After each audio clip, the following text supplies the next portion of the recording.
she ended up contracting cancer.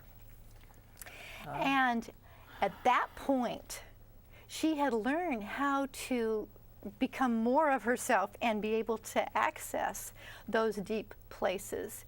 And so therefore she was able then to walk through all the steps and stages of having her surgery. And also in the same time taking care of her mother, which was another, you know, emotional drain on her life. So she had the ability to use more of her capacity to face the challenges, because she was able to connect with that aspect of herself. So what she learned from you, she could take it not only for her career, her life, her health. Everything. It can be used in every aspect. Yes, and it's fun to find out, you know, just what you embark upon once you have another aspect of yourself discovered and uncovered, so to speak. We all have these gems inside us, and it's hard to bring them out. When you talk about emotions, though, I think that's a typical problem with people. Well, yes, because lots of times the emotions, we're afraid, gosh, if I feel that, I'm not going to be comfortable.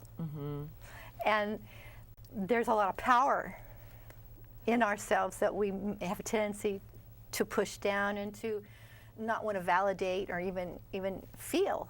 But once we can allow ourselves some space there, we can release a lot of negativity and also uncover a lot of our intuition that's more available once we can become more present with ourselves. How does that help your health?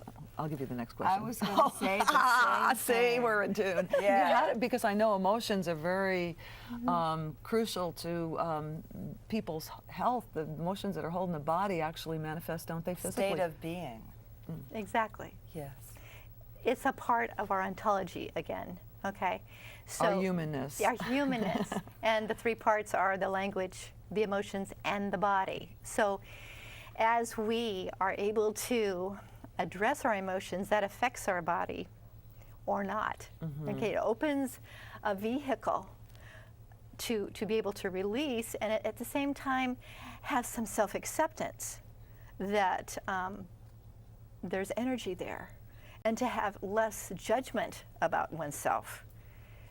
So there's a lot more expansion that happens once that you're able to open that, rather than keep everything very rigid.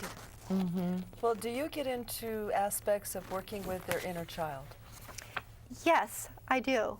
Many times women come to me with real sad stories from their childhood, that the voices are still there, beliefs and interpretations of their... For example? Well, Sarah's the first one that comes to my mind. She came to me, she said, you know, I'm really frightened because I have the opportunity to move into this next career opportunity, career shift, which I will have to do lectures for people and for organizations, and I am so shy. I am painfully shy, and I know if I don't take this opportunity, I could even lose my employment the way it stands. Well, she was in a workshop with me when she was telling me this, and she was standing and she was telling her story and expressing her emotions, so to speak.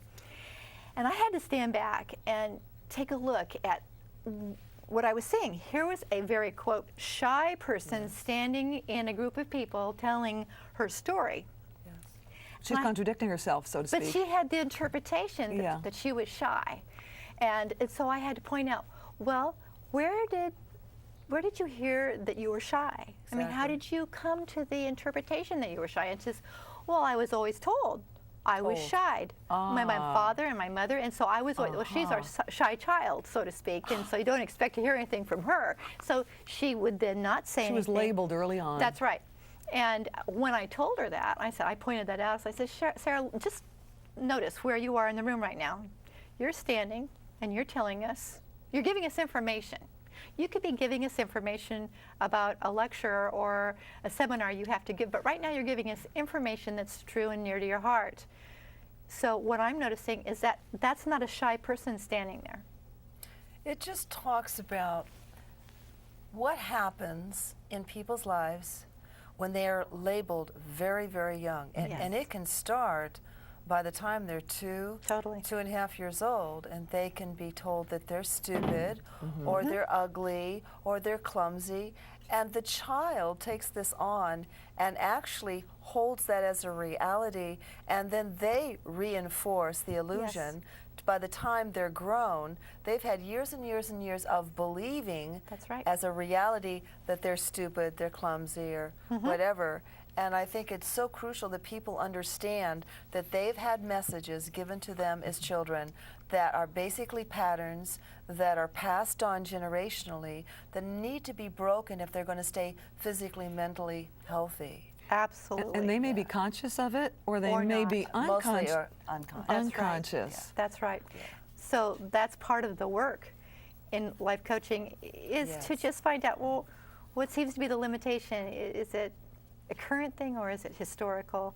And not that I'm a therapist, and many times, you know, should a person come in with wounds, Really- I would want to refer them so Yeah, that they could even do heavy duty. deeper work, Yeah. of course. Yeah. I've actually worked with therapists Yes. with hypnosis and psychically to help them get into a super subconscious mind that's holding things that they're completely unaware of.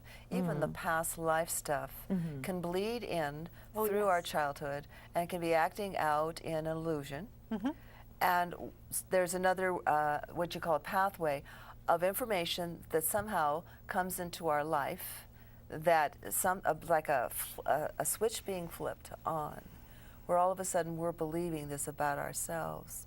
And so I think that the work that you're doing is so crucial that people know more about life coaching, that it does involve not only training, but really good sense, a groundedness within the coach herself or himself, and also a logical, practical, and sensitive. I always think it's nice to have the And it's interesting you brought the word sensitive up. Yeah. Sensitive can be interpreted lots of different ways, and one of the ways that I don't think many life coaches would admit, or even Right. therapists, is that it does take a high level of sensitivity and intuition to be able to read a person and to be able to ask questions that meet them where they are, not too far down the road, to just help them take that next step. And that's where, you know, the training comes together with your own intuitive awareness as to what needs to come next. As part of your training, did you have to be coached too? Because I Oh, mean, you're a yes. lovely lady, but obviously, I'm sure you had No, some they do. blocks. And Oh, yes. so part of learning what you did was wonderful because you probably did a lot of self-healing, didn't you? It's an ongoing thing. It's an ongoing thing, yeah. You know, once you're a life coach, it's kind of like you're committing to practice the principles that you put out. So you're always up against like, well, okay, now I can pay attention over here, because that's what makes you better all the time is Right. being able to live what you promote. And so it's constant. I'd like to ask you a personal question. Do you consider yourself an empath? And if you do, how do you take care of you? Good question. I would say I am an empath. And people might not understand what that is, but that's a person who's specifically sensitive and picks up the energy of others. Absorbs, like we know Can you are. absorb. I think I am in some degree. You think? Yeah. I think a lot of people are. They're just not aware of it. Right. Okay. And so a big part of that is to know that my space, where my edge is, Right. and to really take care of myself with good eating, staying grounded. And one of the things I always like to know is to be able to know what is draining me. Yes. It could be certain TV shows. Could be Oh, very please, the draining, and news, so maybe? yeah, they're right. And so I'm really careful about what I expose myself to, so that I can keep my energy vibrant for myself. Let's talk about this a little more. Okay.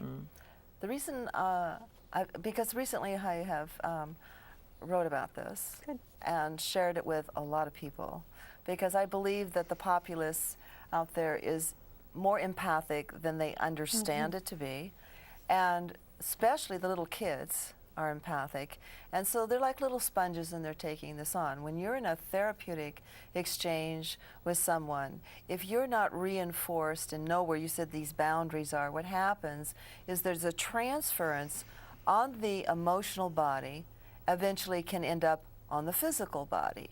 Now, by the time it gets to the physical body, there's a big red flag going, uh-oh,